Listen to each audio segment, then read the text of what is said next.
안녕하십니까. 공병호 TV의 공병호입니다. 오늘 공병호 시사 대담에서는 여러 분 모셨습니다.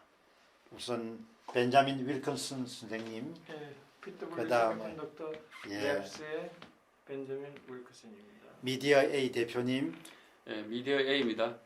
조슈아님, 네, 바실리아 TV 조시아입니다. 예, 공병호입니다. 어제 과천 중앙선관위에서 시연회가 있었죠. 그 시연회를 심층 분석하는 시간을 갖도록 하겠습니다. 반갑습니다. 예, 반갑습니다. 일단 어제 한 것 중에 참 중요한 그 분류기에 대해서 조금 알려주시죠. 예, 간략하게 제가 설명드리고 같이 이제 또 토론을 말씀을 하겠습니다. 나눠보겠습니다. 예. 저희가 어제 알게 된 사실인데요. 분류기가 아니라 노트북이더라. 저는 이렇게 봤습니다. 선관위가 투표지만 세워주는 단순한 기계 장치다. 뭐 현금 개수기처럼 이렇게 말씀을 했는데요. 저도 그래서 그렇게 믿었습니다. 선관위가 이렇게 말씀을 하니까. 그래서 독립된 기계 장치로 은행에 돈 세는 기능만 가능한 장치로 인식을 했는데요. 알고 보니까 아니더라라는 거거든요. 그래서 지금 보시면 옆에 보면 지폐 개수기가 있습니다.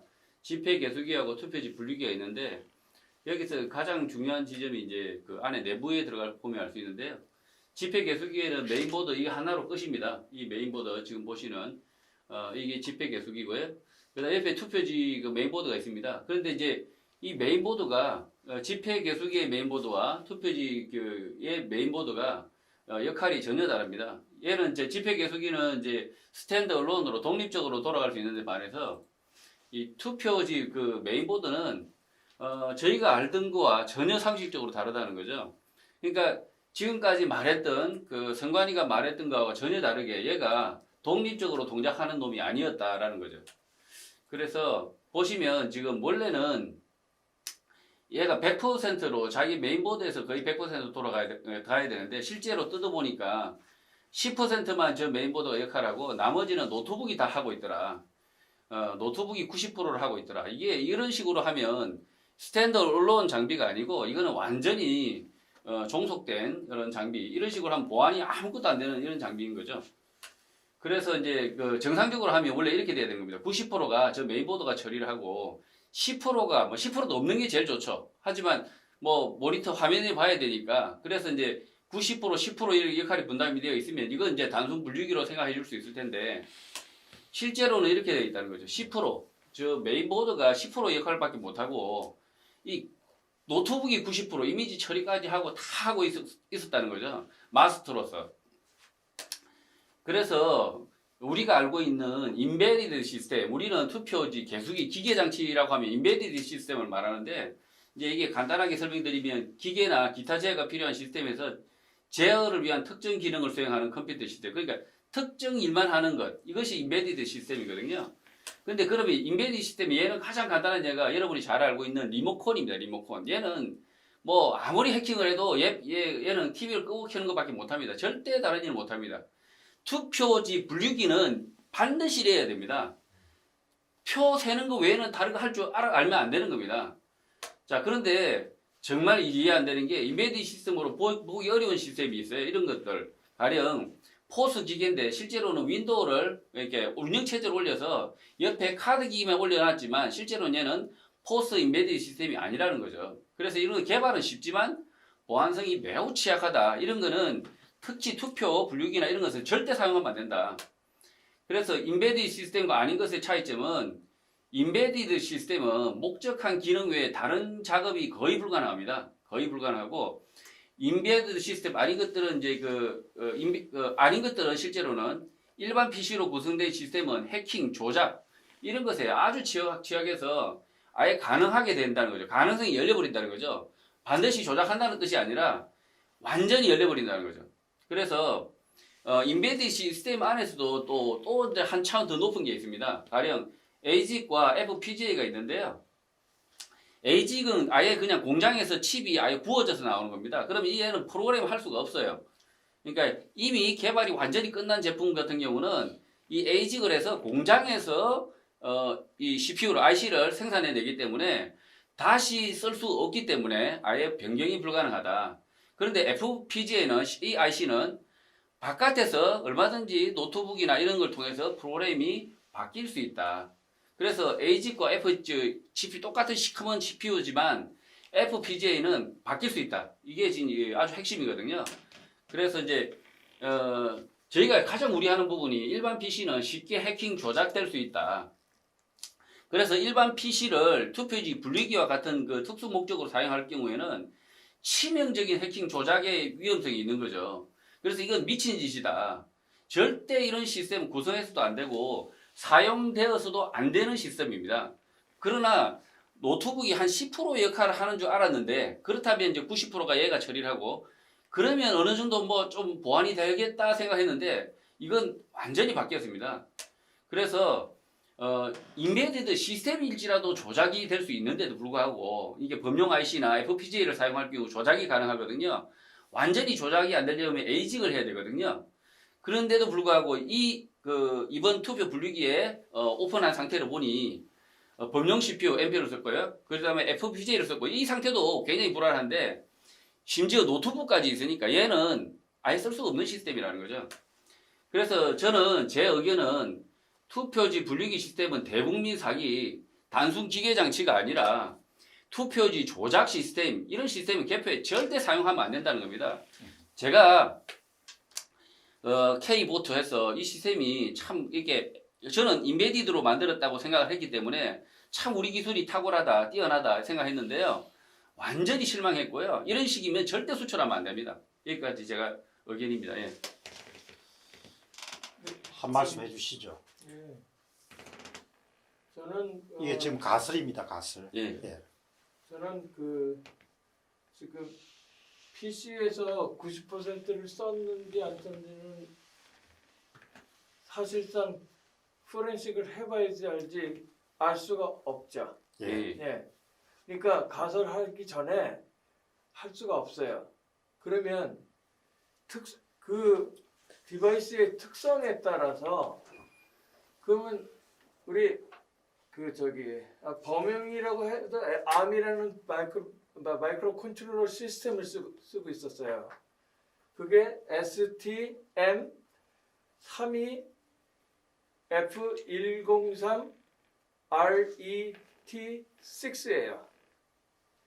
지금 이 번호가 나왔는데 그 구리선관에서는 요 정도가 안 보였어요.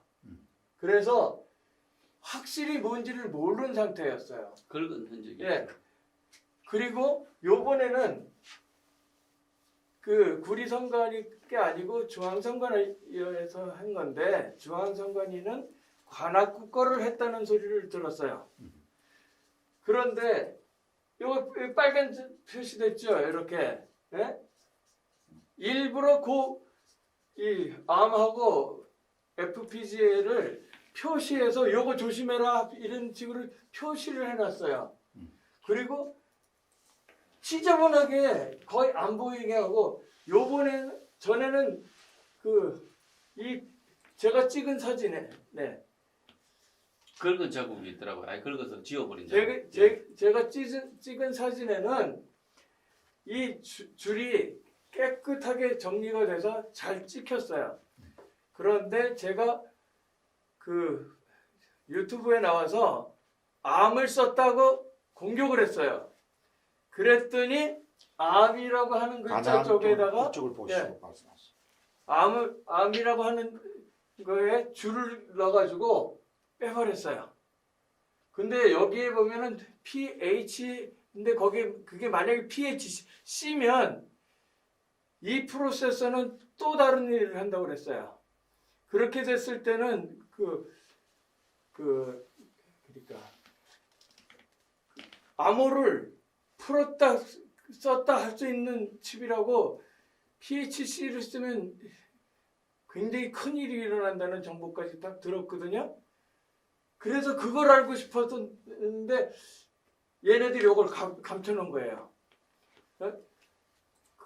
그 대신 요 위를 열어놨는데 구리에서 못 봤던 글자가 다 발견이 됐어요. 그것만 가지고도 이게 75MHz의 클락을 쓰고 그 다음에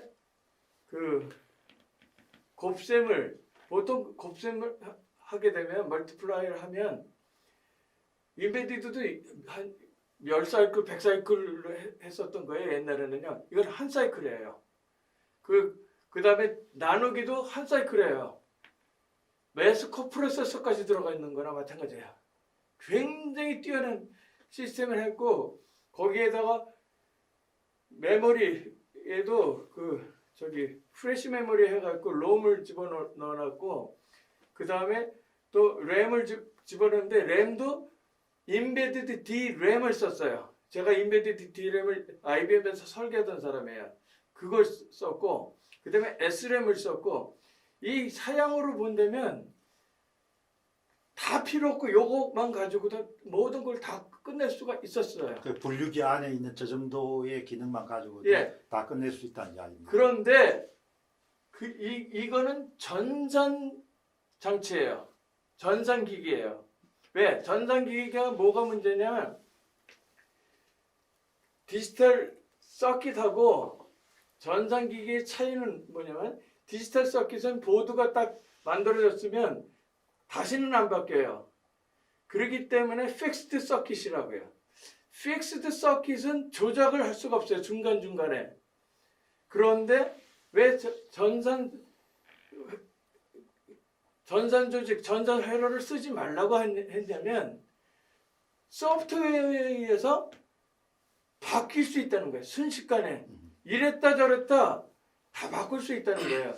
그래서 정상 동작을 이 속에다 집어넣고 그 다음에 그러니까 부정적인 방법을 다 집어넣을 수가 있었어요.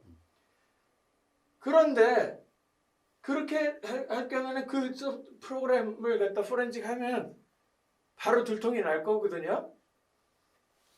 근데 이거 그 다음 보세요. 찾아드릴게요. 말씀 계속하세요. 예. 예, 찾아드릴게요. 여기요. 이게 암이고 저게 자일랭스예요. 자일랭스는 뭐냐면 Sea of Gate라고 하기도 하고 FPGA라고도 하고 그러는데 게이트, 낸드 게이트, 노아 게이트 이런 것이 몇만 개가 완전히 그 어레이처럼 들어가 있는 거예요. 그래서 그것을 쫙 깔아놓고 큰 보드에 옛날에는 그 디지털 컨트롤 할 때 그렇게 썼거든요. 쭉 넣어놓고 연결선을 바꾸는 거예요. 약간 예. 그래서 한 번 딱 고정적으로 쓰면 좋은데 이것을 프로그램에서 펌웨어로 순식간에 바꿔치기를 할 수 있어요. 그러면 왜 이것을 여기다가 안에다 쓸 수 있는데도 불구하고 뽑아놨느냐? 이것은 그 부정하는 기계를 부정 전용 기계를 만드는 거라고 저는 보는 거예요. 분류기를. 네, 분류기를 부정을 하기 위해서 일부러 고안된 시스템이라고 그러는 거예요. 저걸 뽑아놓으면 어떤 일이 일어나냐면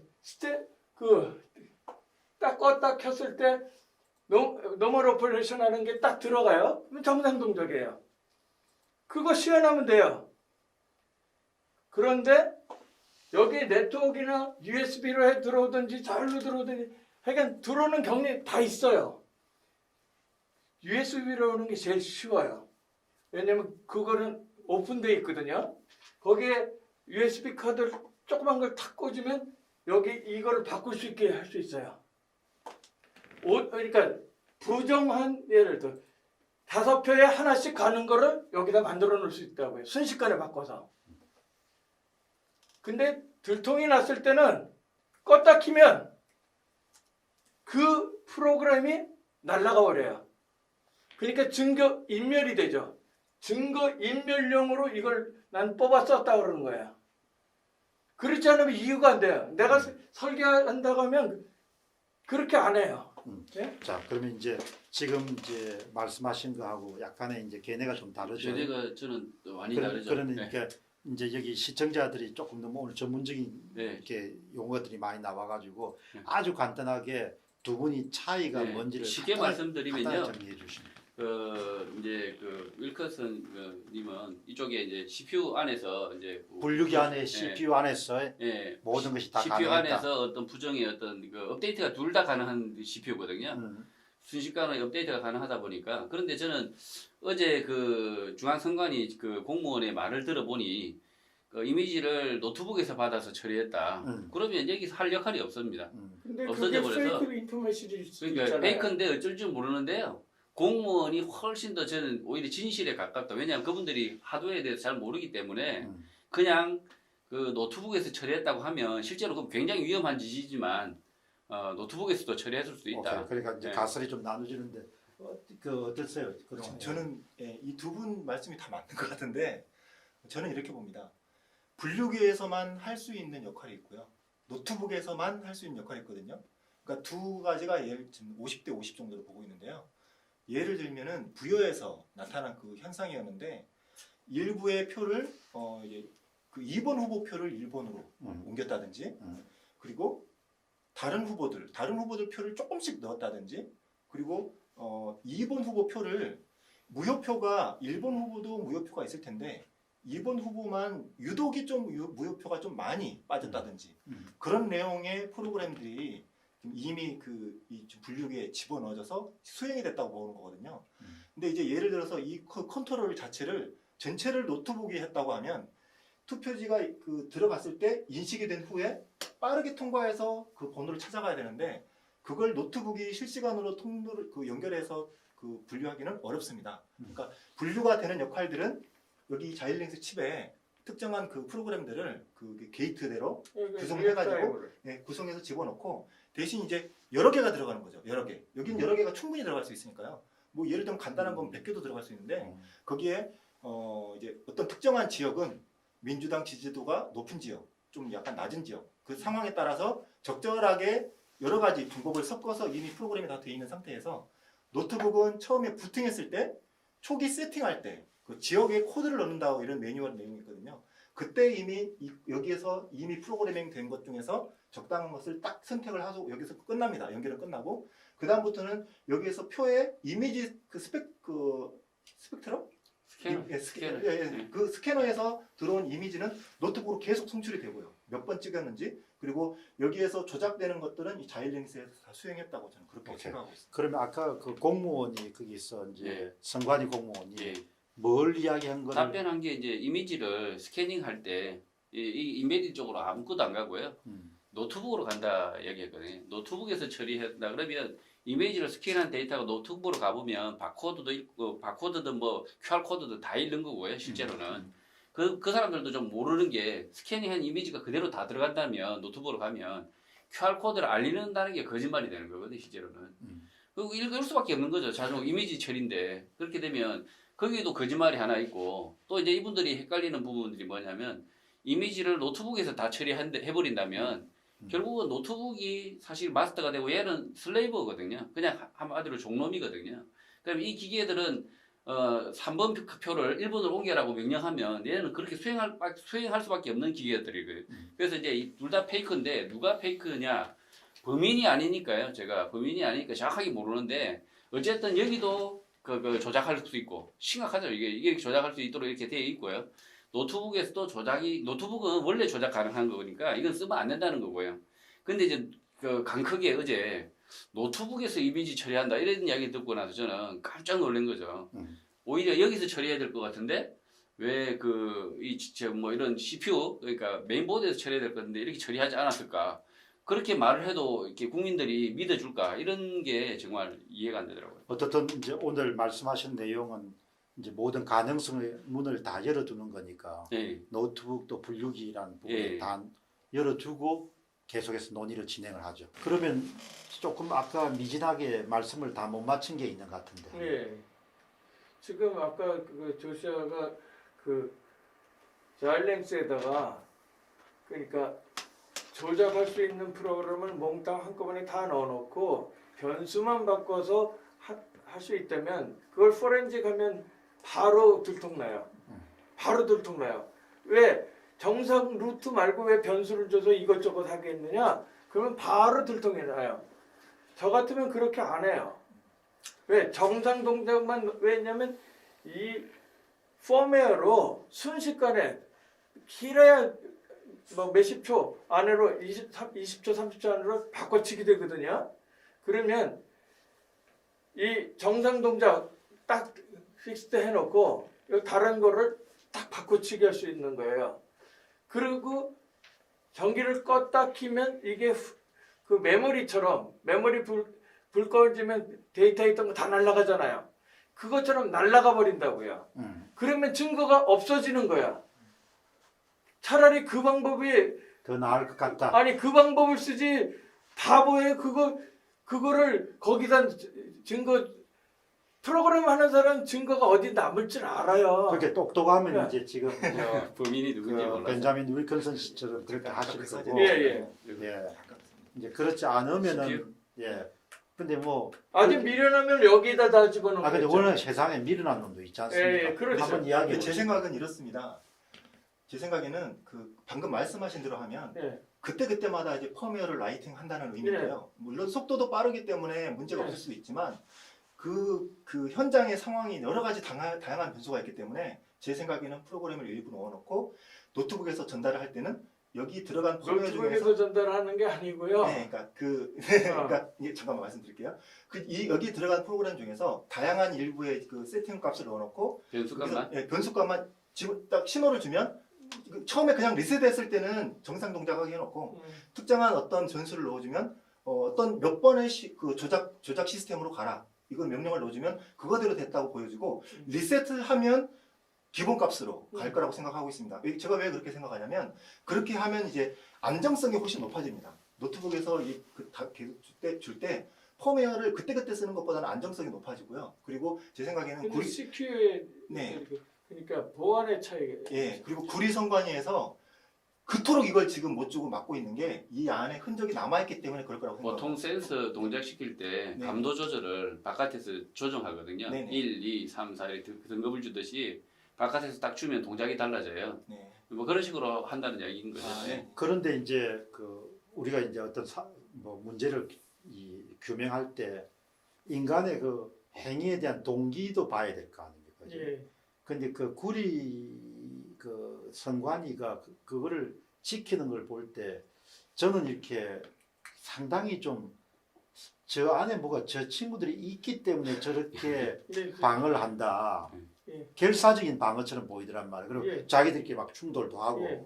그러니까 그 점에 대해서 아까 좀 의미 있는 이야기 아까 그게 뭐였습니까? 아, 네. 그러니까 이걸 가지고 안에 있는 데이터를 어셈블리로 들어가는데요.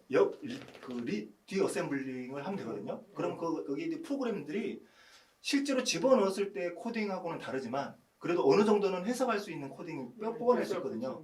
그럼 그렇게 됐을 때는 들통이 날 수 있습니다. 그러니까 약간의 확률이 지금 그 친구들이 지금 말씀하신 것처럼 그렇게 똘똘 안 해가지고 흔적을 저 안에 남겨놓을 가능성이 상당히 높다는 이야기. 근데 흔적을 남겨놨는지 안 남겼는지 모르지만 사용하는 사람은 지금 어떤 일이 있었냐면 노트북 랩탑을 딱 열었을 때 그냥 보라고 그랬는데 그 미니언이 스타트를 딱 누른 거예요. 딱 누르니까 쫙 떴죠. 네. 여기서 손을 가지고 탁 해갖고 장치 그 관리, 관리자. 장치 관리자 탁탁탁 그날 예. 구리 선관위원회 들어갔을 때 딱 세 분이 장치를 관리자 떴단 말이에요. 저는 그걸 잽싸게 찍어버렸어요. 그 순간에 랩탑을 닫아버렸어요. 아, 그래서 어떻게 되냐면 그 장치 관리자에 와이파이가 있는데 그거를 숨기는 기술이 있어요. 예, 그거 안 보이게 그거를 하려면 IP 컨피그를 하면은 될 거예요. 그러니까 그거 할까봐 팍 닫은 거고요. 이게 아하. 배치가 예. 실행된다고 그러죠. 사전에 아. 부팅 프로그램이 그렇게 했던 예. 거고 저쪽은 잘 모르니까 놔둔 거예요. 그래서 다 보여줬던 거예요. 아. 이쪽에 메인보드는 이거는 웬만한 사람 봐서 모르는 거거든요. 당연하죠. 예. 지금 제가 이게 시업 게이트고 게이트가 픽스대로 쭉 어레이로 들어가 있는데 프로그램으로 선만 바꾼다고 그랬더니 조시아는 뭐라고 그랬냐면 그것을 그 저장 장치로 생각했어요. 저장 장치는 아니에요. 하드웨어예요. 근데 변칙할 수 있는 하드웨어가요. 그렇기 때문에 그거 차이가 나는데 그래서 바로 지적을 했던 거예요. 이런 것들을. 그리고 한 틀이고 또 한 가지는 뭐냐, 이 한 틀이 굉장히 이상한 친구들이에요. 한 틀 시스템이. 우리가 한 틀만 있었던 게 아니에요. 또 하나의 회사가 있었어요.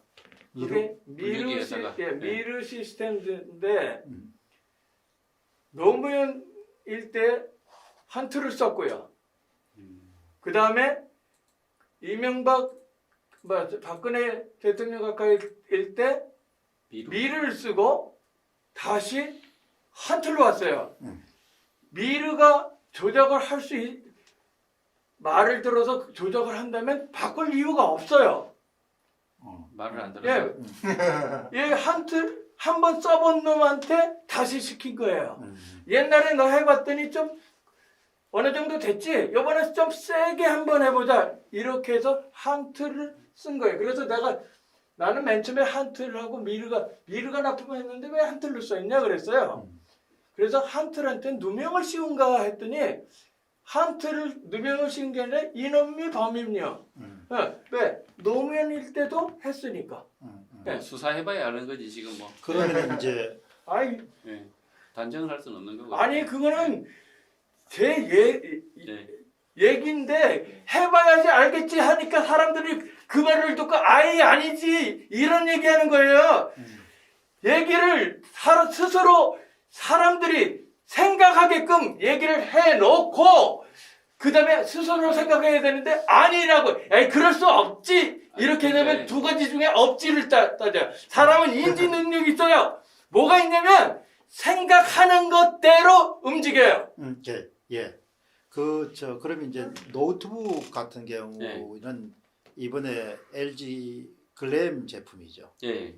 LG 글램 제품이라는 이야기는 기본적으로 LG 측이 이제 납품할 때는 하드웨어를 납품하지 않습니까?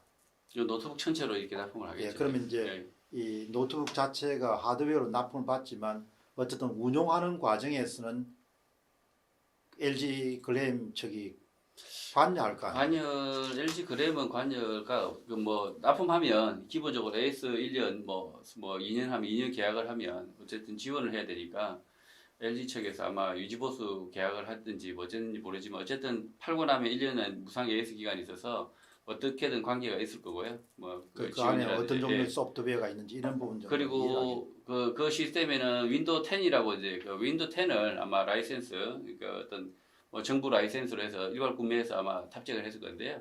이것을 아마 관리를 해주지 않았을까. 어떤 뭐 LG가 어쨌든 여기와 관여해서 정부 기관에서 팔았으니까 당연히 그 어떤 사후 지원을 했을 것이다.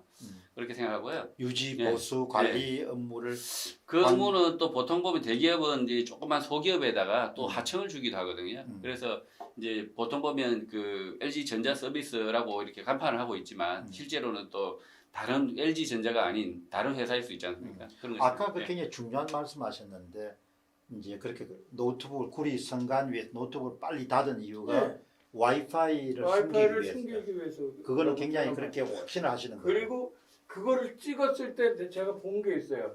제가 전에 했던 거 중에 그 노트북 딱 열면 펌웨어라고 있어요. 펌웨어 인터페이스가 됐다는 얘기가 되고요. 프로그램이 이쪽에도 있을 수 있지만 거기에 그 노트북에다 숨길 필요가 없어요. 여기다가 다 해놓고 움직이면 되거든요. 그러니까 그거를 이제 필사적으로 그 막으려고 했던 것은 통신 기능을 그거를 그렇죠. 그 구리 선관위 직원들도 굉장히 두려운 거예요. 두려워하고 예, 인지하고 그걸 있다는 찾을까봐. 이야기죠. 그걸 찾을까 그 찾을까봐 두려웠다는 얘기는 제거를 안 했다는 얘기가 되겠죠? 예. 예. 그리고 지금 제가 아는 정보로는 그것을 그 스펙에는 physically removed 그렇게 돼 있어요. 강제로 그냥 뜯어냈다 이렇게 돼 있어요. 그런데 또 한 정보로는 뭐냐면 선관위에서 뜯지 말고 우리가 잠깐 디세이블드 시킬게 건들지 마 그랬다고 지금 들었거든요. 그건 내부 고발자들한테서 나오는 얘기예요. 근데 그거 잘못하면 그 사람이 목숨이 왔다 갔다 하니까 내가 누군 제대로 자세하게 얘기를 못하는 거예요. 제가 들은 얘기가 어마어마한 얘기를 다 들었거든요. 그리고 지금 우리가 센서가 있었을 때 제가 센서 2개를 찾았었는데 하나는 그게 스펙트럼 센서고 하나는 그 도장 센서인 줄 알았어요. 아니라는 겁니다. 이거는 첫 번째 센서는 뭐냐? 투표용지를 전체를 딱 카운트하는. 이렇게 아니야. 넘겨짚지 마세요. 그렇게 하면 사람이 그렇게 하면 끝까지 들어요. 그게 제일 중요해요. 왜냐면 사람이 자기가 넘겨짚은 대로 인지를 해서 나중에 들은 다음에 뭐라고 하냐면 딴 생각을 해갖고 딴 말을 해요. 똑바로 안 가요.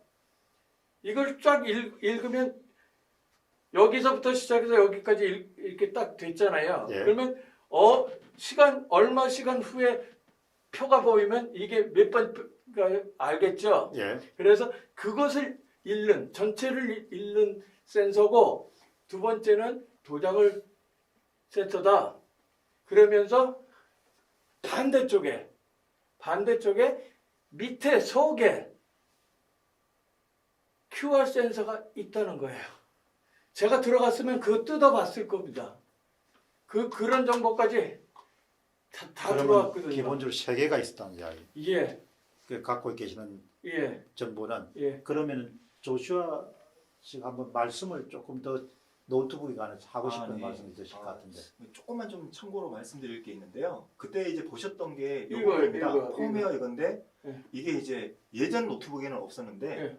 최근 노트북에는 이 노트북 자체 내에 이제 폼웨어가 나오는 경우가 있거든요. 그러니까 그 말씀하셨던 대로 여기 옆에 이제 분류기에 있는 연결되는 폼웨어일 수도 있고 그렇죠. 노트북 안에 폼웨어일 수도 있으니까 응. 그거는 더 자세하게 그거는 자세하게 조사를 그거는 해봐야 그렇죠. 나올 것 예, 같습니다. 맞습니다. 근데 어쨌든 그때 봤을 때 여기까지 바꾼 이 거예요. 부분이 있었어야 되는데 이 응. 부분이 없었거든요. 네트워크 응. 아답터. 근데 이건 얼마든지 소프트웨어적으로 디세이블 시킬 수 있고. 아니 디세이블이 이- 아니라 이네블- 이 아이콘이 안 뜨게 할 수 있어요. 그렇죠. 네.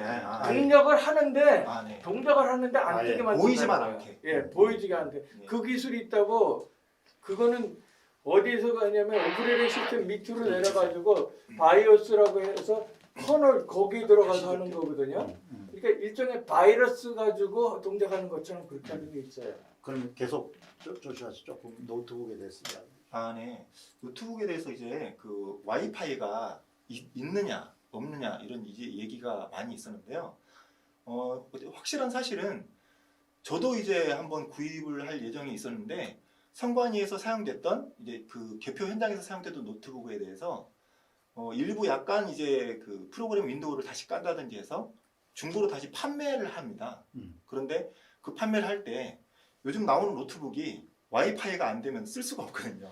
그러니까 내 이야기는 제가 일반인으로 기술적인 뭐 그렇게 조회가 깊은 사람은 아니지만 네. 와이파이 기능이 탑재가 안 돼 있다. 이거는 내가 생각할 때 그 너무나 와이파이가 없어도 되는 경우가 있어요. 그게 어떤 경우냐면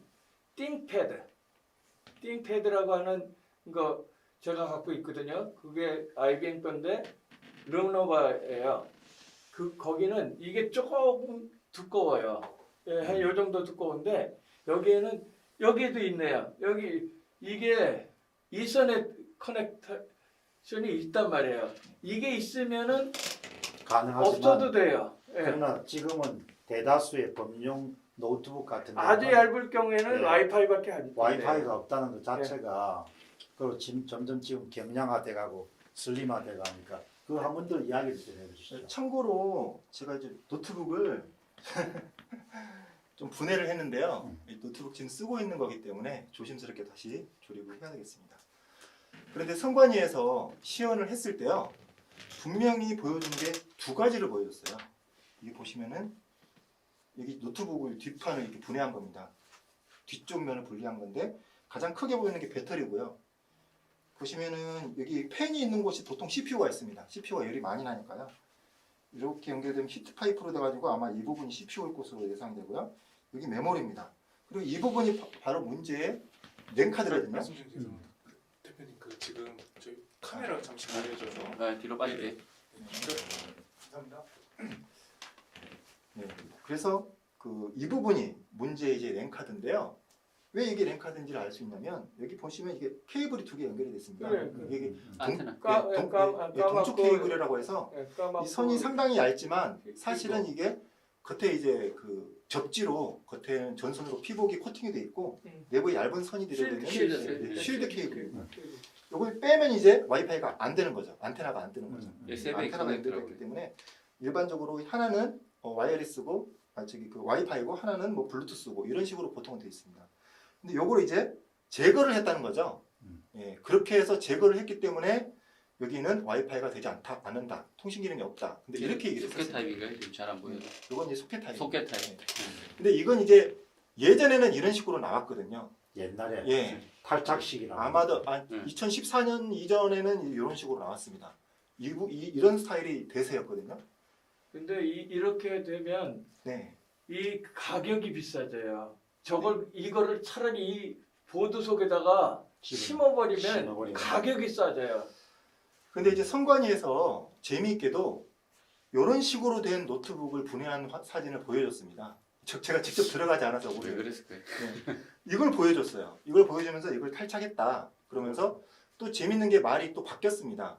어떤 그 발표자는 여기 사진 아마 제가 하나 설명드리는데요. 예, 어떤 분은 처음에 발표를 할 때 예. 이미 탈착한 이렇게. 무선 랜카드를 제거하고 납품을 받았다.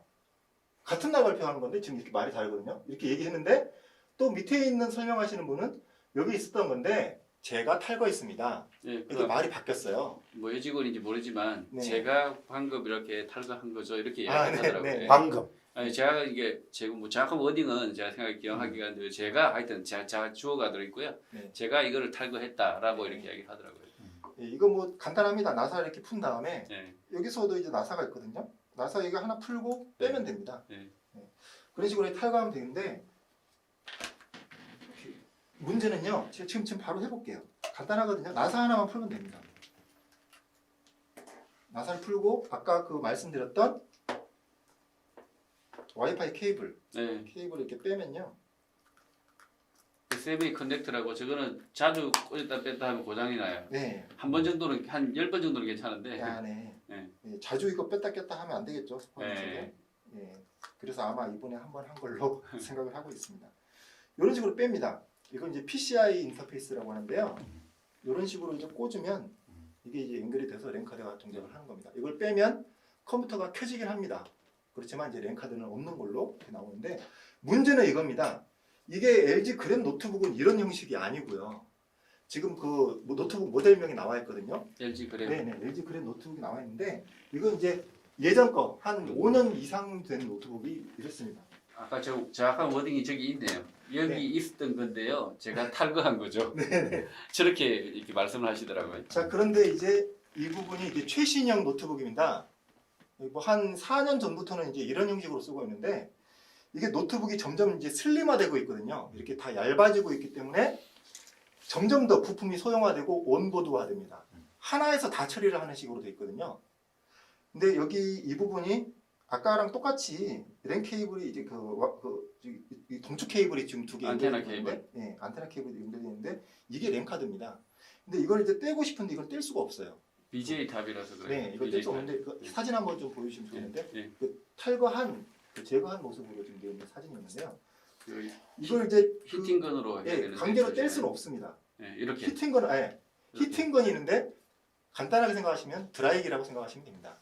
드라이기인데 온도가 좀 높고 그리고 좀 집중적으로 쏠 수 있게 구멍이 좀 작은 히팅건이라는 것을 이쪽에 뜨겁게 쏘여주면 여기 이 뒤에 있는 납이 떨어져. 녹는 온도가 있기 때문에 납이 녹는 온도에 도달하면 한 이걸 230 뗄수 정도는 있습니다. 떨어질 거예요. 이걸 뗄 수 있는데 문제는 이걸 뗄 때 주변에 있는 납도 녹을 수 있거든요. 그러니까 지금 화면에 있는 보이는 것처럼 주변을 철저하게 막아놓고 떼야 됩니다.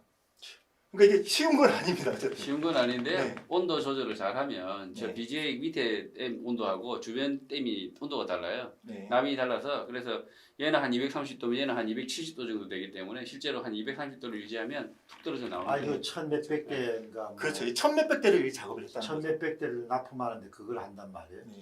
있을 그리고 가능성이 더 크고 그리고 그런데. 그걸 또 그렇게가 제거한 걸 가지고 LG 그램을 또 중고품으로 팔 수 있어요? 팔 다시 수 없는 꽂아야지. 다시 붙여야죠 이제. 다시 붙이는 건 이제 더 거예요. 어렵습니다. 지금 잠깐 다시 다른 사진 그 네. 제거해서 아니, 납만 할 이야기를 해야지. 납부분만 붙어 있는 사진. 납붙은 사진은 이거 말고? 없던데. 아 잠깐만 아까 그 사진 잠깐만요. 네. 예 이거 지금 이게 LG 그램이거든. 지금 보여드린 건 삼성인데 네. 위치도 비슷하고 그냥 뭐 비슷합니다. 여기 지금 뭐 사진 그 모니터상으로 보이는 이 램카드는 금속으로 덮여 있을 뿐이거든요. 이거 쉴딩 처리가 되어 있는 겁니다. 주변의 영향을 주파수 영향을 덜 받게 하기 위해서 쉴딩 처리가 되어 있을 뿐인데 이거랑 똑같은 거라고 보시면 됩니다. 이걸 이제 떼어냈다는 거거든요. 떼어낸 사진이 아마 있을 건데 없다는 거죠. 네. 예. 그러니까 이게 그 어제 발표했던 사진 중에서 이 부분을 제거한 사진이 있었습니다. 네. 근데 보드가 예. 알보드가 보이더라고요. 납이 붙어 있더라고요. 네. 납이 붙어 있다는 것은 무슨 말이냐면 금방 탈거했다. 이걸 애초에 제거한 상태로 만들어진 것이 아니고 네. 붙었다가 녹여서 뗀 겁니다. 네. 제가 그 사진을 보니까 납이 이제 이게 그러면 금색으로 돼 있다. 금색으로 돼 있다 그런 건 안 붙였던 거고요. 그걸요, 우리 SMT 공정이라고 하는데 부품을 표면 부품요, 부품을 네. 붙이는 건데 이건 자동화 공정으로 붙이기 때문에 네. 실제로 그 부분을 갖다가 부품을 아예 안 올리면 처음부터 A시당초 안 올리면 거기가 아주 이렇게 납 색깔하고 똑같이 은색이 나타나는 거죠. 네. 근데 이제 은색이 나타날 수도 있고 또 마스킹을 하게 되면 거기가 그 금색이 될 수 금색이, 있는데 원래 어쨌든 금색이죠. 납이 아예 없어야 되는 거죠, 실제로. 네. 네. 없어야 되는데 납이 붙어 있는 흔적이 있고 그 사진 좀 보면 좋겠는데 네. 한번 찾아보고 보시죠 잠깐만. 네. 이게 뜯어지면 원래 없었다면 금색이어야 정상이고 네. 있던 게 떼어내지면 납이 도톰하게 납이 올라오죠. 약간 있어야 되고 도톰하게 볼록볼록 나와 있는 네. 건데 지금 성관위에서 보여준 사진이 납이 볼록볼록 튀어나온 겁니다. 그거 그러니까 이걸 뺐다는 이야기입니다. 뜯어낸 거죠. 뜯어냈다는. 예. 그러니까 LG전자에서 LG에서 뜯어서 나온 거 아닙니다. 아니면 거기서 뜯었다는 건데 누구 말이 맞는지는 알아봐야 되는데 제 생각은요. 지금도 그 노트북 안에 들어있는 통신기 있는 게 있을 거다. 네. 제 생각에는 다 못 뜯어냈을 다른 거다. 노트북을 보면 그럼 네. 이제 정리를 하면은 네. 기본적으로 통신 기능이 탑재되어 있다는 생각에 대해서는 탑재되어 있는 거죠. 탑재되어 있는 예. 거죠. 그러니까 여기 시연을 위해서 단지 몇 개의 노트북에서만 그걸 제거한 걸로 추정을 하고 있습니다. 전수조사 못 할 테니까 이 보시고 조금 전에 조금 더 하실 이야기 없으십니까? 저도 그러니까 탑재되어 있다고도 보고요. 또 한 가지 지금 굉장히 그 보안이 취약한 부분이 있어요. 외부 통신을 할 수 있는 부분이요. 그것이 분류기의 뒤에 뒤편에 5개의 포트가 포트가 있어요. 음. 5개의 포트가 있는데 저 찾아놓을게요 사진. 네, 그 사진은 제가 찾아. 5개의 포트 중에 요게 예. 이거는 2.0 안 쓰니까 1.0인가 보죠. 이건 2.0, 2.0, 2.0, 3.0 이게 OP. 뭐 3배 정도가 아니라 훨씬 빠를 겁니다. 이게 빠른 거거든요. 그래서 이미지를 이쪽으로 뽑아서 저장했다는 소리도 있고요. 그 다음에 그래서 여기에다가 와이파이를 달면 굉장히 쉬워요. 뭐 뜯고 자시고도 할 거 없이 아예 안 붙인 걸 사든지 그렇게 하든지 근데 그런 기종이 없으니까 여기다가 처리하면 증거도 안 남아요. 왜? 이거를 누가 하느냐? 앞에서 일 잘 시켜놓고 감독한다고 제일 많이 하는 사람이 슬슬 걸어다니면서 툭 꽂아놓으면 몰라요. CC로 TV로 다 해가지고 분석하면 나올 수도 있어요. 근데 여기다 이렇게 툭 꽂아놓고 하면 팍 바뀐다고 하는 말을 들었거든요. 실제로 이거 관계가 있는 사람들한테 들은 게 있어요. 그렇게 하고 그러니까 거기 코드를 FPGA에 있는 코드를 탁 바꿔치기 하는 걸 여기서 할 수도 있고, 그 다음에 통신도 여기서 할 수 있고, 그리고 다 끝날 때쯤에 걷어가면 돼요. 그러면 아무 자국이 안 나죠. 한번 정리해 주죠. 지금까지 이야기. 지금 노트북이 저렇게 사용되면 이 노트북 자체가 운영 체제가 올라가 버리면 이 운영 체제가 들어있는 이런 시스템들은 해킹이나 조작이나 뭐 뭐든지 가능하기 때문에 저렇게 드러난 통신 포트가 있는 것도 참 간이 큰 짓이지만 이미 뭐 안에 뭐 모든 것이 다 그러니까 완전히 우리가 국민의 신뢰를 저버렸다 이건 선관위가. 그러니까 거의 뭐 100%라는 용어를 쓸 수 없지만 거의 99.99% 정도가 통신 장비가 내장돼 있었다는 그런 이야기를 할 수밖에 없네. 예, 저도 한틀 시스템이나 이런 시스템에 대해서 범인으로 추정이 되지만 그렇지만 단정은 저는 안 못하거든요. 그렇죠. 제가 왜냐하면 없죠. 수사기관에서 잡아서 체포하고 취조해서 그럼요. 사실을 자백받지 않는 이상에는 그래서 어쨌든 지금 보면 아까 통신 그 모뎀 문제도 PCM 모뎀부터 시작해서 이런 외부 포트 그다음에 CPU 상태 그다음에 심지어 제일 저는 크게 보는 게 노트북이거든요. 노트북까지 포함하면 사실은 이 시스템 자체는 이건 완전히 이거는 대국민 사기다. 제가 그래서 그런 비유를 들었어요. 곰이라고 이게 이 토끼라고 자꾸 말을 하는데 이 얼굴 모양이 곰이라는 거죠. 이 형체가 전부 다. 그래서 이거 자꾸 자기들이 토끼라고 주장을 하는데 비해서 우리가 봤을 때는 전부 곰의 모습을 가지고 있으니 곰 아니냐 이러니까 자꾸 토끼래요. 그래서 제가 이제 이건 정말 국민을 속이는 거다. 자꾸 곰이라고 이렇게 생긴 놈을 뭐 발톱도 있고 뭐 이빨도 이렇게 큰데 어떻게 저게 토끼냐 그러면 그래도 토끼래요 그냥. 그게 지금 저는 국민들에게 대한 사기다 이렇게 말씀을 드리겠습니다. 어쨌든 중앙선거관리위원회의 주장과 달리 뭐 좌로 보나 우로 보나 위로 보나 아래로 보나 통신 기능이 거의 뭐 장착되어 있을 가능성이 현저하게 높다고 이렇게 볼 수밖에 없겠네. 그러면 기본적으로 선거법 자체를 위반한 거니까. 예. 그리고 또 지금 보면 그 노트북 그러니까 랩탑에만 오퍼레이팅 시스템이 있다고 생각을 하시는 것 같은데 아까 ARM 마이크로 프로세서는 듀얼 오퍼레이팅 시스템을 쓸 수 있다고 들었어요. 거기에다가 오퍼레이팅 시스템을 깔아놓고 시작할 수도 있다는 거예요. 맞습니다. 그렇게 깔아놓으면 그게 굉장히 취약성이 있고 그런 문제가 있는 것입니다. 저기 아키텍처 자리도 지금 그 간단한 운영 체제가 올라갈 수 있는 거거든요. 그 정도로 고성능 CPU다 보니까 거기에 올려서 뭔가를 했는지 지금 이제 문제가 뭐냐면 노트북이라는 것들이 외부 연결이 될 수 있다는 거 아까 통신이라든지 이런 여러 가지 가능성들이라든지 이런 것들이 결합이 돼 있다 보니까 지금 이 원래는 인베디드 시스템은 별로 보안 쪽에서 그렇게 의심을 안 하는 쪽이거든요. 이 메인보드 쪽은. 그런데 지금은 통신이라든지 노트북이나 다 열려 있다 보니까 ARM 이 칩도 그렇고 FPGA 칩도 다 이게 프로그래머블인데 뭐 다 가능하다는 거죠 지금은 다 이제 심각한 문제가 있다는 거죠. 오케이. 통신 문제에 조금 더 이야기해 주시죠. 네, 지금 아까 잠깐 이제 설명했던 부분인데, 이걸 이제 그 LG에서 제가 말씀드렸던 부분은 이 부분을 LG에서 이미 없는 상태로 나오지는 않았다. 그렇게 이제 강하게 이제 유출을 해보는 거고요. 지금 화면상 TV 이제 화면상으로 모니터 화면상으로 좀 보여지는 부분을 보시면 선명하지는 않지만 은색으로 보이는 걸 알 수 있습니다. 이걸 지금 깨끗하진 않아요. 예, 은색으로 보이고 약간 이제 오돌도돌하는 게 보이기 때문에 이거는 이제 뭐 히팅건이라든지 뭐 어떤 장비를 써서 중간에 떼어냈다. 탈거했다. 예, 떼어냈다. 그런데 이제 LG에서 떼어냈을까 아니면 선관위에서 떼어놨을까 그 부분은 이제 알 수 없는 부분이거든요. 다음 사진 한번 보죠. 아까 히팅건이라고 얘기했는데 사실 이런 장비는 있습니다. 이거 이제 그 뜨겁게 특정한 그 부분만 뜨겁게 해가지고 안전하게 그 램 카드를 부분을 떼어낼 수 있는 그런 장비인데 보드 수리 장비죠. 네. 모두 수리장. 정말 이걸 LG에서 생산할 때는 붙여서 생산했다가 일일이 이걸 다시 뗐을까?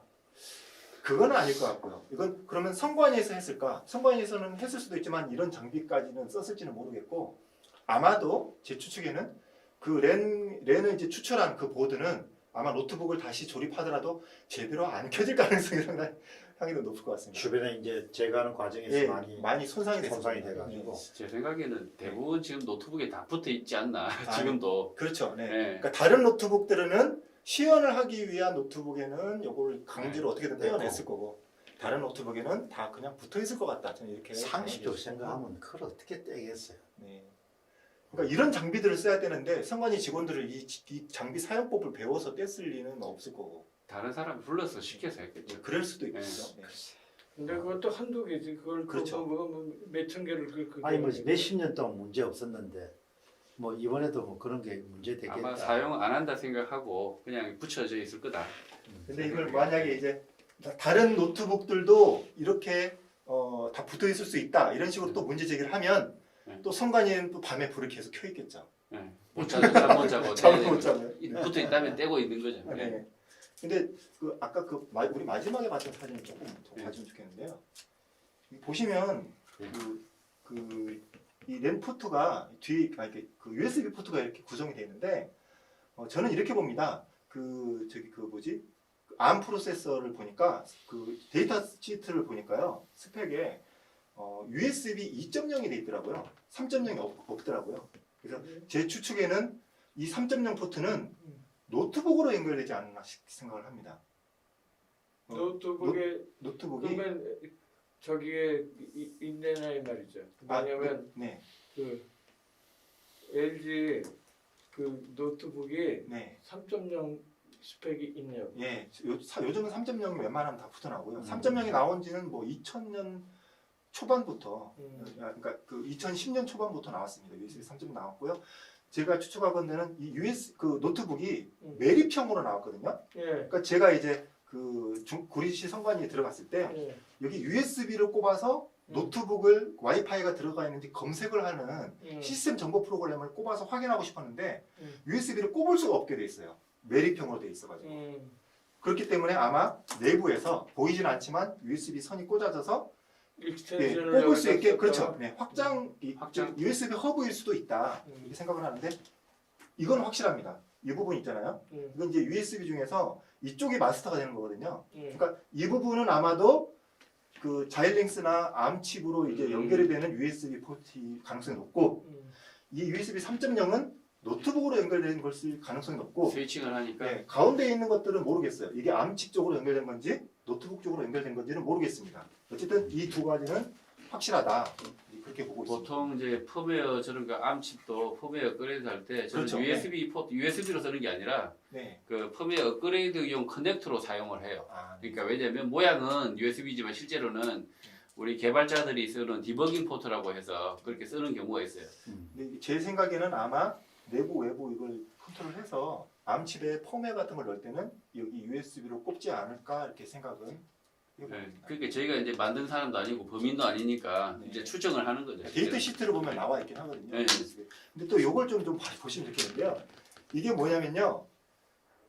이거 여러분 다이소에 가면 이걸 구입할 수 있습니다. 이게 뭐냐면 와이파이 동글. 랜카드입니다. 네. 랜카드인데 랜카드가 보시면 이제 컴퓨터에 내고 있는 건 노트북에 있는 것도 이렇게 작다고 생각하시는데 이거보다 더 작은 게 있습니다. 멀리 갈 필요도 없이 다이소에 가시면 이게 지금 이렇게 좀 커 보이죠? 이렇게 꺼내면 자, 요게 지금 랜카드입니다. 요게 랜카드거든요. 이게 어떻게 이렇게 작을 수가 있는지 요 부분에요. 이 검은색 부분이 안테나가 들어가 있고요. 회로는 어디 있냐? 회로가 놀랍게도 꼽는 부분 이 부분이 회로가 들어 있어요. 원칩이라서. 예, 원칩. 그렇게 소형화가 되거든요. 자, 이걸 만약에 이 뒷부분에 이렇게 꽂았다. 그러면 그냥 통신이 그냥 되는 겁니다. 그리고 또 한 가지 있는데요. 재밌는 게 그 매립형 노트북을 썼는데 마우스를 못 쓰잖아요. 그러니까 마우스를 써서 컨트롤을 해야 되는데 이 성관 직원들이 마우스를 어디다 꼽냐면 노트북에 꼽지 않고 이 뒤에 꼽는 걸 확인했거든요. 야, 그러면은 이게 이제 USB 허브일 가능성이 높은 겁니다. 뭐 마우스 안에 네. 무슨 칩을 넣어놔도 충분히 가능하고요. 맞아요. 네. 예, 지금 저희가 그 말씀드리려고 했는데 예. 이거 USB 마우스에 있잖아요. 예. 이 USB 마우스에 예.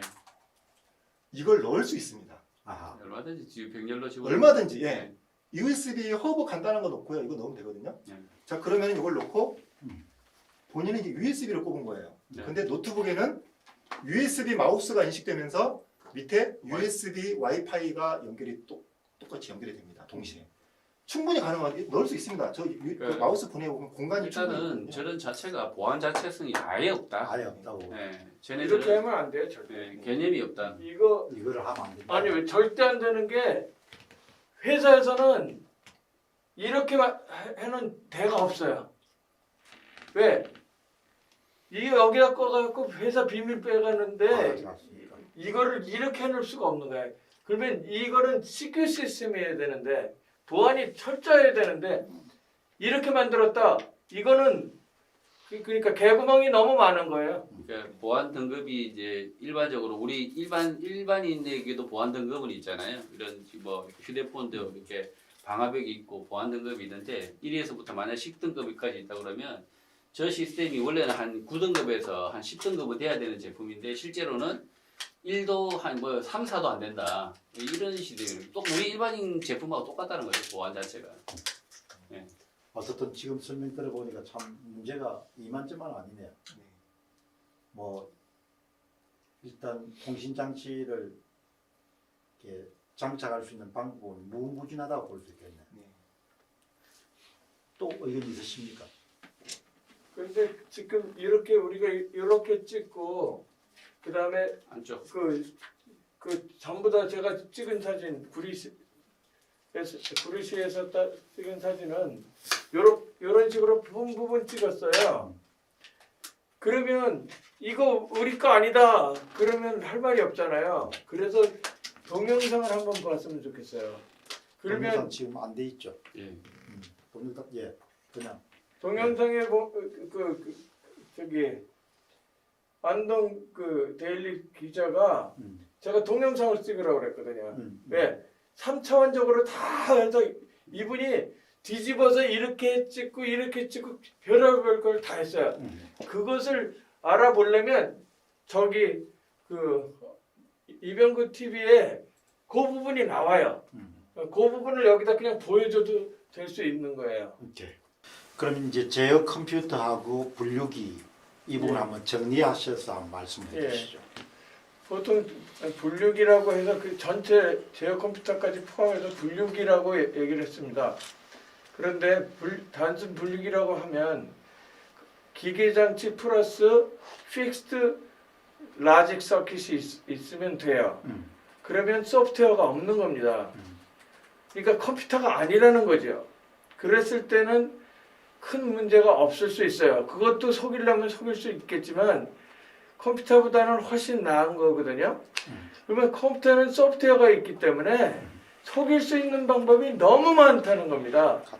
그리고 지금 컴퓨터가 노트북 컴퓨터 한 대만 있는 게 아니라 그 메인보드에 컴퓨터 시스템이 따로 있는 거예요. 거기에도 운영체계가 또 들어갈 수도 있고 그런 두 시스템을 넣었으니까 전산 기기가 들어갔기 때문에 이거는 원천무효라는 생각을 합니다. 그러니까 이제 예. 기본적으로 분류기도 컴퓨터 한 대, 예. 제어용 컴퓨터 노트북도 컴퓨터 한 대. 예, 그러니까 뭐 빼도 박도 못하게 이거는 완전히 전산 장비다. 그러니까 전자장비다. 전자개표기라는 겁니다. 전자개표기이기 때문에 선거법에 규정한 전자개표기가 금지된 부분을 위반했기 때문에 예. 21대 총선 전부가 원천무효. 원천무효가 될 수밖에 없다. 예. 그렇게 이야기하시는 예. 거죠. 그러니까 21대 총선은 이 뭐 당선된 사람이나 낙선된 사람을 간에 다 그러니까 원점부터 21대 국회는 열리면 안 된다고 생각합니다. 네. 아까 뭐 말씀드렸듯이 지금 이제 컴퓨터가 등장하면서 컴퓨터가 어떤 역할을 했느냐 뭐 그걸 떠나서 일단 이미 연결이 된 상태에서 제가 이제 말씀드렸잖아요. 이게 자꾸 토끼라고 그래요. 분류기 단순한 기계 장치다 이렇게. 중앙선거관리위원회 계속 토끼라고 하는 거예요. 네, 자꾸 토끼라고 하는데 곰 발바닥도 보이고 발톱도 보이고 이빨도 보이고 다 보입니다 이게. 이런 식으로 하니까 지금 저는 말씀하신 대로 이 시스템으로는 도저히 저도 처음에는 믿었어요 사실은. 토끼인 줄 알았죠. 저는 단순 분류기 안에 이제 기계 장치로 인베디드로 딱 만들어서 표만 딱 이렇게 분류해주고 그 다른 일을 안 하는 줄 알았죠. 근데 지금 보니까 아니라는 거죠. 전혀 아니라는 거죠. 이런 건 절대 수출하면 안 되고요. 나라 망신이고 이렇게 만들 거면 안 해야 된다는 거죠. 근데 예. 중앙선거관리위원회 처음에 계속 그 토끼라고 할 때 예. 저는 안 믿었거든요. 아, 저 어떻게 저게 토끼가 될 수 있지? 그렇게 생각했는데 이제 거의 많이 밝혀진 셈이죠. 저 같은 경우는 이제 선관위를 참 믿었던 것 같아요. 믿어서 저쪽에서 말했을 때 저도 기계를 만드는 사람인데도 불구하고 기계를 만드는 사람에도 불구하고 인베디드 시스템이고 그다음에 그 진짜 디바이스가 세는 기능 외에 다른 기능이 없다 이랬을 때 저는 아무런 그 뭐랄까요? 그러니까 믿었죠. 예, 선관위를 믿었는데 지금 보니 이제는 이제 온 국민이 이제 선거 전문가 그다음에 그 분류기 전문가가 될 판이에요, 지금. 그래서 지금 이런 식으로 분류기를 만들었다는 사실이 이미 드러난 이상에는 이 분류기는 이제 접어야 된다. 그리고 이번 선거는 21대는 뭐 개원 자체가 하면 안 되는 거다. 저는 그렇게 생각하고요.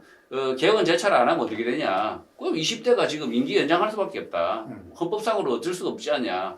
이 하면 안 될 짓을 선관위가 그동안 숨기고 자꾸 국민들에게 TV나 방송이나 여러 방송을 통해서 그 안에 기계를 한 번도 뜯은 적이 없었으니 모르지 않습니까? 그런데 알고 보니 토끼가 아니라 이놈들이 아주 흉측한 놈들이라는 거죠. 뭐 귀여운 곰들일 수도 있지만 이거는 완전히 온 국민의 표를 이렇게 덥석이에 물 수 있는 이런 곰의 모습을 가지고 있으니 이게 되겠냐 이거죠. 저는. 어떻습니까? 그러면 뭐 첨언할 게 있습니까? 네. 이제는 우리가 절대 조작을 할 수 없는 선거 시스템을 한번 또 생각해 봐야 될 때가 아닌가 또 그런 생각을 해보거든요. 일단 뭐 기본적인 것은 선진국이 하는 대로 수개표로 하자 뭐 이런 내용도 이제 좀 포함이 될 수 있겠는데 예전에는 그 선거 그 투표용지에 보면 절취선이 있어가지고 그 위에도 일련 번호가 있고요 아래에도 일련 번호가 있었다고 하거든요. 그래서 이걸 뜯어가지고 갖고 있으면 뭐 물론 절차상에 이제 어려움은 있겠지만 원하면 이제 내가 투표했던 용지와 비교 대조를 해서 확인을 할 수 있는 가능성이 있었거든요. 근데 요즘은 이게 절취선이 있는데 위에는 전혀 일련 번호가 없습니다. 그래서 제가 드는 생각은 이제 그 벤자민 박사님도 이 얘기를 하셨었는데 전자개표기가 조작이 없다면 사람보다 더 정확한 겁니다, 사실. 사람이 수개표하는 것보다 더 정확할 수 있거든요. 근데 지금은 사람이 수개표하는 했을 때 그 휴먼 에러보다 훨씬 더 상회할 정도로 조작이 일어났기 때문에 전자개표기를 못 믿는 것 뿐이지 원래 전자개표기는 정확한 겁니다. 그런데 리차드 데밀로라는 그런 조지아 공과대학의 그분이 아마 선거 기술 분야의 세계적인 명성을 갖고 있는 것. 그분이 2019년 12월 달에 이제 논문을 썼더라고요. 네. 썼는데 막 그냥 한국 선거를 기본적으로 어떻게 받는가 하니까 절대 사용되어서는 안 되는 모든 종류의 선거 기술을 다 동원한. 네. 그래서 민주주의가 큰 비 해커. 예, 민주주의가 그러니까 뭐 있을 수 없는 그러니까 전자개표기 자체가 그 원천적인 문제가 생길 수밖에 없대요. 그분 말씀은. 근데 저는 이렇게 좀 제안을 해보고 싶습니다. 선거 시스템에 기본적으로 수개표를 하는 것으로 진행하고요. 앞서 말했듯이 일련 번호를 QR코드가 아니라 바코드로 그 위에 개표 그 투표 용지에도 붙어 있고 절취선으로 본인도 이제 떼서 가져갈 수 있고 그 번호는 나만이 알고 있는 번호거든요. 그러면 이제 개표기를 쓰기는 쓰되 전체는 수개표로 하고 전자개표기는 이미지로 저장하는 그 세팅이 다 돼 있다고 했거든요. 그럼 그걸로 전자개표를 다 통과시켜서 국민들이 하는 모든 이 투표 용지를요 스캔해서 전체를 다 공개해버리는 겁니다. 그러면은 어느 지역에 몇 표가 어떤 후보는 몇 표 나왔다. 그것을 단순 수치로 보여주는 게 아니라 원본 이미지를 전체 다 공개하는 겁니다.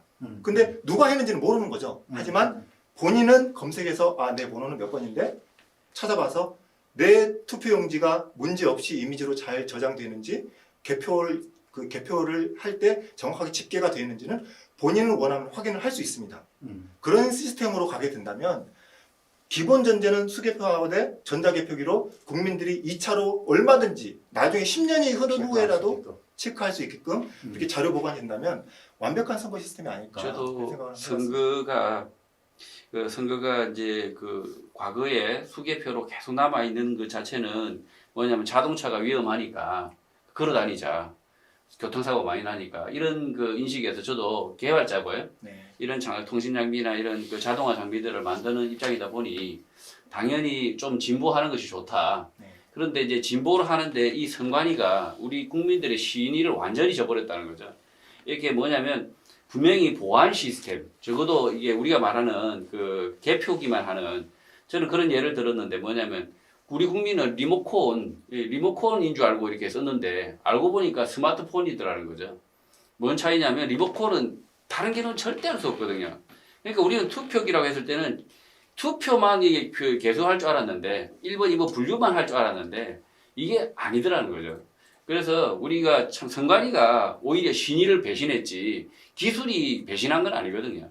그래서 기술적으로 아까 이제 저는 조슈아님이 말씀한 대로 어떻게든 우리가 확인하고 그 다음에 이런 보완을 할 수 있는 어떤 기술적이 있는데 이 기술을 완전히 악용했다. 저는 선관위가 오히려 이 기술적인 어떤 차이가 있는 걸 알면서도 불구하고 이건 의도다. 이런 식으로 시스템을 만들어서 구성해서 국민들에게 제가 아까 비유로 말씀드린 토끼라고 속인 것은 곰을 만들어 놓고 왜 토끼라고 우겨가지고 지금까지 했냐. 그러니까 그런 점도 볼 수 있을 거예요. 이제 2000년대 초반만 하더라도 이제 그런 그 전자기술에 대한 환상이 있었잖아요. 그러니까 2002년도에 지금 조혜주 상임위원이 선거 과정할 때 이제 전자개표기를 도입을 했는데 이제 그 사람들이 계속 이제 고위직으로 머물러 있을 거 아니에요. 그러니까 사회과학에서 보면은 어떤 정책이나 제도를 선택할 때 경로 의존성이라는 용어를 쓰지 않습니까?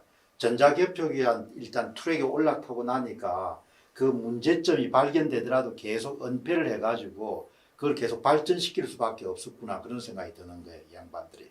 처음에는 저는 이 버전 1이 어떨지 모르겠는데요. 처음에는 분명히 분류기가 오류도 좀 있고 하는 이런 기계적인 시스템, 방향이 디렉션은 맞았을 것 같은데요. 저는 분명히 그 처음에 이 인베디드로, 그러니까 스탠드 언론으로 분류기 기능만 하게끔 만들려고 하면 훨씬 힘들거든요. 그러니까 그냥 노트북을 만들어서 이렇게 섞어서 만드는 이런 것에 비하면 어마어마하게 힘드니까 아마 그 중간에 변질됐지 않았을까. 그러니까 네. 2002년도에 도입해가 바로 지방선거에 활용을 하게 되는데 그때는 완전 전자개표기를 썼죠. 완전 전자개표기를 쓰니까 홈표 문제가 나오고 하니까 예. 2년 만인가 1년 만에 다시 또 원래 돌아가거든요. 그 단순한 기계 장치로. 제가 그러니까 처음부터 문제가 굉장히 많은 제도였던 것 같고. 제가 이제 제품을 만들다 보니까 이제 분류기를 제가 처음 만들었을 때는 분명히 에러가 있습니다. 에러가 있는데 세월이 지나지 않습니까? 세월이 지나면 그만큼 개발자들이 정직하게 개발했다면 계속 그렇게 디버깅해서 에러가 없는 쪽으로 기술이 발전해서 그러니까 그야말로 참 보안이 지켜지는 제품으로 개발이 지금 좀 있어야 돼요. 우리한테. 그런 투표 시스템이 있어야 되는데, 분류 시스템이 있어야 되는데, 정말 뜻밖이다. 이거는. 근데 뭐 예. 독일이라든지 뭐 어떻든 유럽에서도 독일 사람들이 좀 합리적이지 않습니까? 예. 그 다음에 또 화란 사람들, 네덜란드 사람들, 뭐 독일에 지금 다른 나라는 모르겠지만 그동안 판례라든지 그런 걸 보면은 일단 독일의 연방 대법원 자체가 전자개표기를 금지시켰지 않습니까? 네덜란드도 그렇거든요. 그러니까 나는 두 나라가 금지시키는 게 그냥 의미 있게 보거든요. 그렇죠. 유럽에서 가장 합리적인 사람들이 그 자체가 문제가 있다고 판단했으니까. 지금 이런 상태면 반드시 금지시켜야 됩니다. 지금 이런 시스템으로 다시 투표한다면 그건 또 다시 사기고요. 이런 시스템은 반드시 내려야 돼요. 그런데 이제 중앙선거관리위원회는 그 체제 자체가 이제 이런 제도를 도입해가지고 생존해왔기 때문에 완강하게 저항을 하겠죠. 지금 모습이 이제 그런 모습이거든요. 그리고요, 처음에 그걸 써서 정상적인 사고를 하다가 이걸 바꿀 수 있다는 걸 아는 순간에 유혹이 들어오죠. 예? 그 유혹을 들었는데 한번 속여봐요. 좀 돼. 그러니까 조금 더 속여보는 거야. 도둑놈이 조금씩 발전하듯이 그렇게 되는 거야. 그럴 여지를 만들어 놓지 않는 것이 확실히 막는 방법입니다. 저는 그 말 동의하고요. 아마 조금씩 뭔가 변질을 가하고 지금까지 이렇게 하다 보니까 지금 우리 모습 앞에 떡 나타난 거거든요. 저는 충분히 그렇게 유혹당했다, 이용당했다, 변질되어 왔다라는 생각이 들어서 저는 이번 선거 이 기계로는 두 번 다시 투표하면 안 된다. 우리 국민의 주권을 빼앗는 기계다. 그리고 이번 그 분류기의 문제라든지 여러 전체 시스템의 문제는 반드시 우리 국민이 실체를 봐야 된다 다시. 예. 한번 정리 시간을 좀 갖도록 그렇게 하겠습니다. 이제 이번에 중앙선거관리위원회 시연회 보시고 전후 사정을 좀 잘 아시니까 예. 어떤 점을 꼭 말씀을 하고 싶으십니까? 이게 이게 분류기를 만든다고 했을 때 여기 옛날에 쓰던 식으로 하면 거기 릴레이도 쓰고 그런 식으로 했던 거거든요. 그게 조금 발전돼 갖고 디지털 라직을 쓰고 그랬던 거예요. 그래서 그런 식으로 썼으면 좋을 텐데 사람들이 쉽게 하려고 뭐든 쉽게 하려고 소프트웨어를 하면은 순식간에 이렇게 바꿀 수가 있어요. 그러면 자기가 잘못한 에러를 잠깐만 디버깅하기가 좋아요. 그러니까 그렇게 하려고 했던 건데 그것이 문제는 뭐냐? 다이너마이트를 만든 노벨이요. 니트로글리세린을 가지고 규조토에다 넣어갖고 다이너마이트를 만든 목적이 뭡니까? 맨 처음에 암석을 캐다가 광부가 너무 다쳐서 죽기 때문에 다이너마이트를 만들었어요. 굉장히 좋은 걸로 만들었어요. 근데 그것을 쓴 사람이 전쟁 무기를 만든 거예요. 그러니까 지금 아무리 좋은 시스템이라도 이게 완벽하게 아주 정확하게 할 수 있는 시스템이라도 그런 문제가 생길 수 있는 부분이 있다고 하면 조금 전으로 돌아가는 것이 훨씬 안전하다는 거죠. 그건 보수하고 진보의 문제가 아니에요. 그리고 다들 진보 하는데 저는 굉장히 진보 중에서도 초진보인 거예요. 왜 그러냐? 발명을 하는 거기 때문에. 발명하는 사람은 뭐 하는 거냐면 그러니까 창조적 파괴를 한다고 그래요. 있던 걸 제가 전자공학을 했는데 경영학도 공부를 했거든요. 그러니까 그 창조적 파괴라고 그러더라고요. 그러니까 발명이요. 그러니까 그렇게 하는 거기 때문에 굉장히 진보된 생각을 했어요. 그렇지만 이런 문제에 대해서는 굉장히 이렇게 많이 생각하고 좀 이렇게 보수적인 보수적으로. 것이 훨씬 낫다는 거죠. 이야기죠. 예. 조슈아 씨. 네. 저는 이 부분을 좀 얘기하고 싶습니다. 제가 이제 뭐 엔지니어로서 여러 가지 얘기를 했지만 이 부분은 좀 얘기를 해야 될 것 같아요. 부정선거에 대한 국민들의 인식이 좀 놀랍도록 좀 너무 무덤덤하다. 관심이 없다라는 부분인데요. 저도 이제 이 부분에 대해서 심각성을 깨닫고 유튜브로도 알리지만 가까운 이제 그 친구들이나 이제 어른들한테 이제 전화를 해보기도 하거든요. 근데 얘기를 해보면 놀랍게도 좀 다 모르고 계세요. 일단 모르고 계시고 제가 열심히 설명을 드려도 아 그래? 그런 일이 있었다고? 아 그래. 그러고는 이제 별 반응이 없어요. 그래. 네. 근데 좀 이게 너무 이제 중요한 일인 것인데 전체 투표 중에서 몇 %가 어떻게 바뀌었고 이런 식으로 이제 문제가 생겼다라고 했을 때 그 바뀐 표가 내 표라고는 생각을 잘 못 하시는 것 같아요. 이게 진짜 내 표라고 생각을 하시고 나는 민주당을 찍든 아니면 뭐 통합당을 찍든 어떤 당을 찍었던 간에 나는 내가 바라는 대한민국이 앞으로 나아갈 방향은 이것이고 그렇기 때문에 나는 이런 정책을 주장하는 이 정당에 투표를 했고 그 후보를 찍었는데 그런 것에 대해서 누군가가 나의 주권을 도둑질한 거거든요. 이건 좀 심각하게 생각하셔야 됩니다. 이걸 심각하게 생각하지 않으시는 분은 이걸 생각하면 이해가 빠르실 거예요. 북한에 가면요. 투표를 할 때 저는 그렇게 배웠습니다. 투표를 할 때 누구를 찍었는지를 보이게 투표하면 넣는다고 배웠습니다. 그리고 요즘에 TV에 실제로 나오는 거는 이제 전체 공산당 대회를 할 때 김정은이 앞에 나와서 이제 찬반 어떤 그 사인을 하는 거죠. 증을 들어 올립니다. 그러면은 거기에 있는 모든 사람들이 똑같이 증을 딱 들어 올리는 것으로서 찬성 표시를 합니다. 근데 만약에 안 들어 올리는 사람이 있을 수도 있겠죠? 그 사람은 아마 다음날 안 나옵니다, 이제. 그런 식의 시스템이 바로 공산주의 시스템인데요. 마찬가지입니다. 이 퍼센트가 우리는 점점점 많아지고 있을 뿐입니다. 일부 우리 이미 지금 이번 상황에서 사전투표만 해서 25%가 조작됐습니다. 우리의 주권이 사전투표에서 25%가 날아간 겁니다. 이게 25%가 50%가 되고 100%가 되면요. 이건 완벽한 공산주의고 현재 공산주의가 진행이 되고 있는 부분이고요. 그리고 특히나도 선거에 있어서는 몇 퍼센트로 당락이 결정되는 부분이기 때문에 25%의 조작은 상당히 큰 겁니다. 이건 현재 우리나라의 민주주의 위기라고 볼 수 있고요. 3, 4표 정도로 네. 예, 보죠. 그런데 정말 안타까운 게 저는 이번에 정말 힘들게 찾은 거고요. 근데 이번에 만약에 이 부정선거를 제대로 파악을 해내지 못한다면 다음번에는 이 부분을 더 완벽하게 보완해서 저도 못 찾고 다른 국민들도 못 찾을 정도로 완벽하게 조작을 할 겁니다. 그렇게 충분히 예상이 됩니다. 그 부분이 참 걱정이 되기 때문에 저는 너무 이제 당혹스럽고요. 이번에 어떻게든 이 부분을 해결해야 된다 생각을 하고요. 너무나도 조직적이게 그리고 너무나도 과감하게 이렇게 뭔가 조작을 했다는 이유가 뭘까 생각을 해봤는데 아마 앞으로 자꾸 이제 언급을 하는 개헌을 염두에 둔 것이 아닌가 그런 너무 이제 강한 의혹이 들고 있거든요. 그렇기 때문에 이 개헌의 내용들을 보면 언제 한번 또 언급할 기회가 있겠지만 개헌 내용 하나하나가 다 공산주의 사회로 가는 모든 정책들이 다 하나하나 의미가 있는 정책들입니다.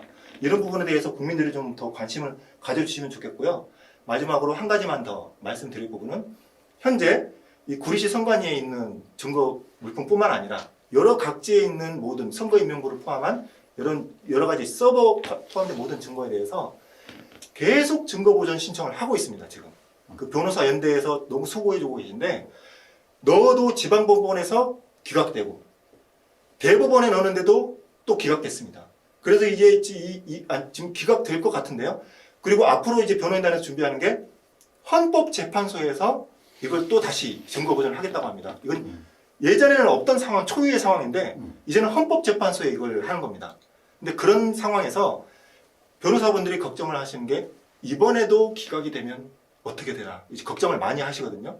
근데 그 상황에서 국민들이 서명 운동을 한다면 크게 도움이 되겠습니다 하고 이제 유튜버 분들한테 이제 이제 도움을 구했습니다. 그래서 그 많은 이 선거 부정을 밝히는 많은 유튜버 분들께서 어떤 지금은 현재는 아이디어는 없는데 똑같은 내용으로 이런 내용으로 서명을 합시다. 그런 내용을 설명을 하는 짧은 내용 유튜브 영상을 올렸을 때 밑에 댓글을 달잖아요. 아, 저는 이 내용에 동감하고 서명하겠습니다. 이런 내용을 댓글을 써도 그 댓글 내용이 서명으로 작용을 한다고 합니다. 그렇다고. 그런 식으로 해서 정말 뭐 100만이든 온 국민들이 힘을 합쳐서 이 증거 보전에 힘을 써준다면 그럼 나는 큰 거임. 몇십만 그랬더니 모을 수 있겠는데. 감사합니다. 벌써 몇십만 확보됐습니다. 몇십만 정도 네. 모을 수 있을 것 같은데.